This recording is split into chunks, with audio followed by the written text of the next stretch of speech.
ఆయనను మన దేవుడు ఆ శాపమును ఆశీర్వాదముగా మార్చెను. నెహెమ్యా గ్రంథము 13వ అధ్యాయము 2వ వచనము.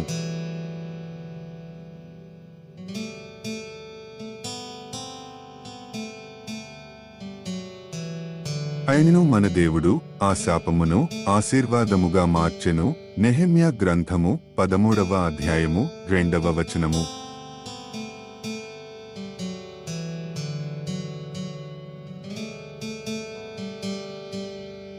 ఆయనను మన దేవుడు ఆ శాపమును ఆశీర్వాదముగా మార్చెను. నెహెమ్యా గ్రంథము 13వ అధ్యాయము 2వ వచనము.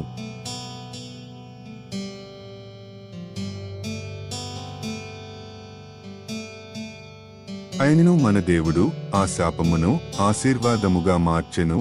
నెహెమ్యా గ్రంథము 13వ అధ్యాయము 2వ వచనము.